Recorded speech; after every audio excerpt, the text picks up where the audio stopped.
chapter 4. Okay, Chukas Balak. I'm going to first say shtickle on Chukas, and then we'll get to Balak, hopefully. So, the first thing is, Kasha, everybody asks, why does the Torah start off that Chukas Balak? Because why does the Torah start Zayis? Zayis Chukas HaTorah. Why doesn't it say Zeh Chukas HaTorah? Why does it start of Zayis? No, all the Mefarshim talk about it. So I'm just going to say a little bit different. The shot's like this. By Moshe, when he said over a Nevuah, he always used the term of Zeh. By Shar Nevi'im, when they gave over a Nevuah, it always said Koy Amar. So what's the chilik between Moshe Rabbeinu Zeh and the other Nevi'im saying Koy? So the main chilik is that Torah Shebiksav, which is what Moshe gave over, there is no variation. If it's Choseh Ois Achas, you cannot be Mishane one tipa. That's B'shat in Zeh. Moshe Rabbeinu gave it over exactly the way it's supposed to be given over. By the Nevi'im, they had to understand, and a part of a chelik of being a Navi is that they had to understand it in the proper way and know how to give it over. And that's Pshat the Koi Amar, that they had to interpret it in such a way that this was the kavanah of the Rebbeinu Shlomo, which is not the same as giving it over milah b'milah. So what's going to be the difference? We know that it's mutter to learn or teach a guy Torah Shebiksav. And you see, by all the guys, they have the Bible, Old Testament, right? And they read it and they say it, and they have it for whatever level they have it. But Torah Shebal Peh is also to teach to a guy. What's the difference? Because since Torah Shebiksav, only thing we know from Torah Shebiksav is Pshat. Anything beyond that is really Torah Shebal Peh. When you say over Avart and Chumash, it's still Torah Shebal Peh, right? You say over just the Taish, so you can say maybe that's Torah Shebiksav. So there's no variation in Torah Shebiksav. It always stays the same, because you're only saying Pshat. You're not going anything further. Any Pshat that you do say is automatically becoming Torah Shebal Peh. So it's automatic, and that is also to give over to a guy. They have no chelik in that. And the word is that Pshat, you cannot ask Kashas on. As I state, that's it. Right? Gzeres HaKosov. Right? And that's Pshat Zois Chukas. Here's a mashal. This is how it is. Do we understand it? We think we do. But the biggest kasha is not why do we have a para aduma. We spoke about it, I think, last year. That's the pardinim, and you have the hayosius of the manspach. So that's where you have the para, and aduma is keneged adin, and the zamtakas adin of the para aduma. You make the efer. We know all the time in the Kra. So why is everyone saying? Teretz is that the real question is that the para aduma is metaris atmeim and metames atahirim. So that's stira. That's where the problem is. Nobody, and that even Shlomo HaMelech said he doesn't know the side hadavar. Okay, that's one piece. Next piece is, there's a halacha of chayk teiches. Well, what's the difference in Zeis and Zeh? How are you answering the kasha? Because Zeis is Torah Shebal Peh, and Zeh is Torah Shebiksav. So Zeis HaTorah is coming to show you something over here that even though we don't understand, for us, there is a tam, but we don't know the tam. If it would be Zeh, so then there's no such thing. It's always pshat. It's the same thing. There's no uniqueness to para aduma. There's nothing special about it. But if it's Zayis, we're saying that there is a tam, and we're not telling you the tam, because you have to be a Oved Hashem without the tam. Mashiach a guy, that he's not over anything, he just gets a story, and this is what it is. The Zayis thing around is that there is a tam without... Which is sauce. Right. I don't know if you like it or not, but... Okay. They all talk about it. Everybody talks about it. Okay, chayk teiches. We know there's a halacha of chayk teiches. What's chayk teiches? The metzius is that it means like engraved, but there's halachas in writing a sefer Torah of chayk teiches. What is that? That if let's say you have a ice in the sefer Torah, right, and let's say you're writing a ois hey, and you made the dalet part of it, and then for the hey, it dropped a piece of ink, right? So if you erase that drop of ink, and now it became a dalet, and you, right, it became kosher, or another mashal. If let's say you want to write a beis, and so you started off writing a chaf, and then a drop of ink fell, so you just erase that drop of ink, and it becomes right to the chaf instead of the beis, right? So that's called. So that makes the ois puzzle. In other words, you cannot. That alone is not good enough. You have to make a maisa on writing the ois that should be makes. In other words, the ois become. There has to be a maisa creating the ois, not just erasing the bad part, but you have to have a maisa doing the good part. What's the word of a chayk?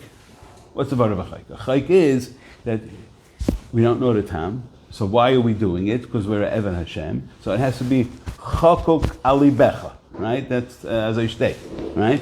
But the chakuk alibecha alone is not enough. How do you get chakuk alibecha? In other words, you're just going to take away the bad. Taking away the bad alone is not good enough. What's the raya from? Raya is from Efa Para Aduma. Because, as you know, there's a Russian chulin that says that why would the madrega of the Amayram and the Hanoim so much higher than the Darius afterwards? It says because they had Efa Para Aduma, so that pureness that they got from Efa Para Aduma gave them the ability to reach much higher madregas in kedusha, right? So by us, the chayk tachais, you need a ksiva chadasha. So by us, so let's say a person went through all the stages of Taira, now he's tahar betachlis HaTaira, right? But l'maisa, that's not going to be, even if he had the Efa Para Aduma, if he didn't now do a maisa to create the mitzvahs, then he doesn't have anything. So it's crying, you see from here, from chakuk alibecha, that alone isn't enough. It has to go with a maisa as well. It's like a shtickle musavar, that even though Zayis Chukas HaTorah, and we're doing it because we're Avdei Hashem, we're listening to it, but just the Torah alone is not good enough. You also need Asiyas HaMitzvah. Then I say one more zach, that, as you know, that the Efa Para Aduma is Yovei Yeim, Yekanech Tzayis B'na, so it's a kapara for Chet Egel, and it's also a kapara for Tumas Meis. Seemingly, what's the connection that it should be for Tumas Meis and Chet Egel? What shaykhs is one half to the other? And so, what's the word of Avodah Zarah? One of the Ikka Yesodis in Avodah Zarah is that when a person's, what's the Avodah Zarah? Elohim Acherim. What's Elohim Acherim? That a person believes in Olam HaTeva. And as we know, HaTeva is Gematria Elikim. So, when a person is always showing that everything is going by Teva, right? You have that by Amalek, right? That they believed in circumstance, right? There's no Rabbeinu Shalom running the world. It just happened that way, and Olam HaTeva is working the same way. So the main Avodah Zarah is that by us there's always a kesher between Elyonim and Tachtonim. Anything that has a place here by Hayama has a sherish upstairs. So that's what we believe, and that's what we know. Masha'enkin by the Umas Ha'olam, they don't believe there's a kesher. It's a separate thing. In the Bria, the Rebbeinu Shalom had Mayim Elyonim, Mayim Tachtonim. He had Shemayim and he had Aretz. There is a chibur one to the other. It's Shemayim and Aretz, but they go together, right? One's the Zachar, one's the Mashpia, one's the Makabel. Works in unison. The Elyonim, Tachtonim work in unison. By the Goyim, there's no unison, there's no working together. The only thing that there is two separate things. So that's the connection between Misa and the Egel. The Egel, what was shouted was Oived Avodah Zarah, and since they were Oived Avodah Zarah, there was a separation between Elyonim and Tachtonim. What happens by Misa? So the Guf stays down here, that's the Tachtonim. The Elyon, the Neshama, goes up, right? So that's the Chibur of the Elyon and the Tachtonim. And where's the first time you see that there was a place to go El Kever HaMesim?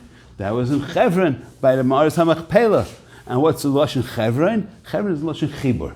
The Chibur of the Elyonim and Tachtonim, that they're able to go, that the Tzaddikim are able to go and intervene for us. So that was Monzach. Also, I wanted to say one other thing that I was just thinking, it's not really negated so much, but just that the word zechus, where does the word zechus come from? Because as we learned many times that we're talking about a zakus, right? And you come to a high madrega, and so it's zach betachlis hazakus. Zakus is same as zechus. So they work hand in hand. It was just a side zach. Okay, I wanted to say that was all on Parshas Chukas and Balak. I just want to say one zach, that state that when Bilam was going, so there was Goder Mizeh v'Goder Mizeh, right? And he couldn't go, right? So then that's when he started hitting the Asain, right? So when do we lane Parshas Balak typically? Parshas Balak is always laned Ben Amtzarim, right? So you see definitely a connection between the Bein HaMitzarim. What does Bein HaMitzarim mean? Between the Gvulim. And what's the Goder Mizeh and Goder Mizeh? Weiter is Bein HaMitzarim.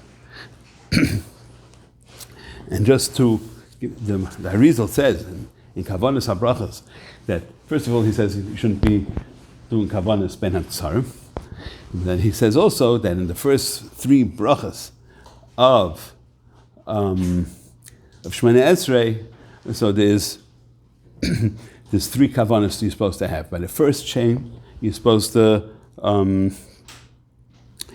shame should be Tav Dalid, Hey Dalid, which is going back everything one letter. And then the middle one is Shem Havaya straight. What? What did I say? Tav? It's Tez Dalid. I wrote Tez. Tez Dalid, Hey Dalid. And then the middle one is Havaya. And the last one is Kav Vav, Zayin Vav. So one is moves everything back one move is the middle, is the straight, and the last one, so he says that the pshat is in, so the first one, Tov Dalet Hey Dalet, is Gematria Chav Beis, Keneged Chav Beis Oisius, that's the beginning of everything. The Havaya is with Shoilet Hayalma. And the last one is, Kuzu, is Shem Echad, which is Keneged Yud Gimel Midas Harachamim. So therefore, when you daven, you have to be mechaber to those Yud Gimel Midas Harachamim, and that's showing you Goder Mizeh, and Goder Mizeh is those 2 shemas, because when it's not the straight Shem Havaya, it's always considered an Achirayim. It's always a level of Midas Hadin. So therefore, Goder Mizeh, and Goder Mizeh is, according to the Arizal, is a different shemas on each side, and then in the middle is the Shem Havaya straight. And therefore, one of the reason is that we're not supposed to be mechaven with kavanis during the 3 weeks, is because when you mechaven kavanis, if you don't do it right, there's a makam achiz chitzainim. Since the chitzainim are shoylet during the 3 weeks, therefore you can only do pshat, which is similar to what we said earlier by the goyim. We only gave him kater shebiksab because when this pshat is no makam for achiz chitzainim. That's the way it is. Ad kan.